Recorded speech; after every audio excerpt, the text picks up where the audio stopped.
How many of y'all have kids? I'm just curious. Here's what I need you to do. When I tell you this story, think about your kids. Think about your child coming home from a night out with their friends, laying down, going to sleep, feeling somebody come in the room and wake them and drag her out of bed, naked, forced on her knees, with her hands over her head, begging for her life, begging for her hero, her father, me, that couldn't be there. She was 5'3". She weighed 115 pounds. Bang! Dead. Gone. Why?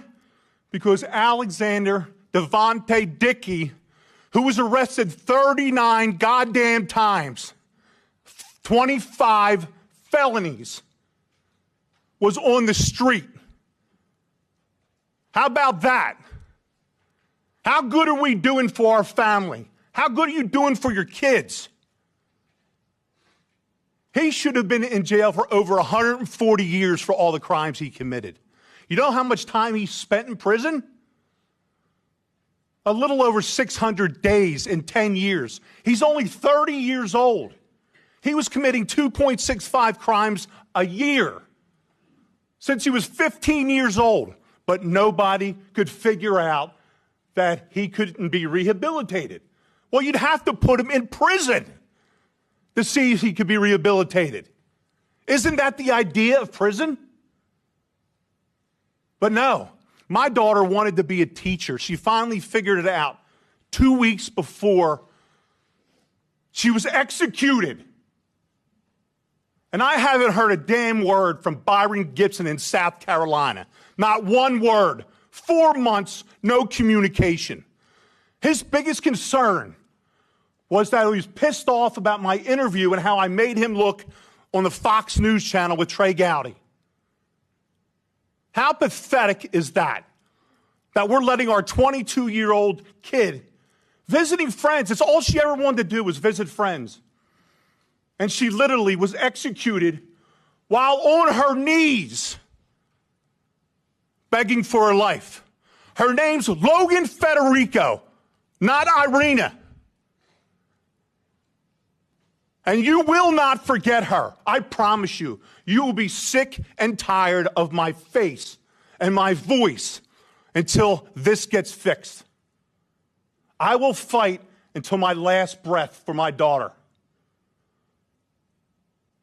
You need to fight for the rest of our children, the rest of the innocents, and stop protecting the people that keep taking them from us.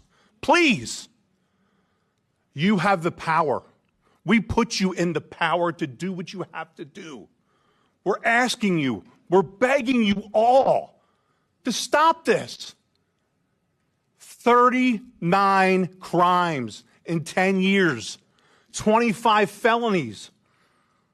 Can anybody here explain to me, well, how possibly he could be on the street? Possibly be on the street. How is it possible?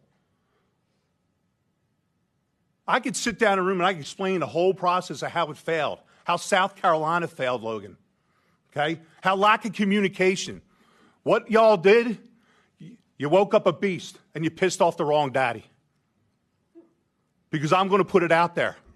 And I'm not going to be quiet until somebody helps. Logan deserves to be heard. Everyone on this panel deserves to be heard. And we will. Trust me.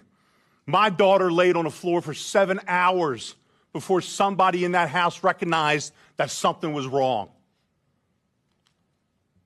And that career criminal, an hour later, went on a spending spree with her debit card. When they saw his face on a video, they didn't have to do a check. He was arrested so many times, they knew who he was. They knew exactly where to go get him. Pathetic.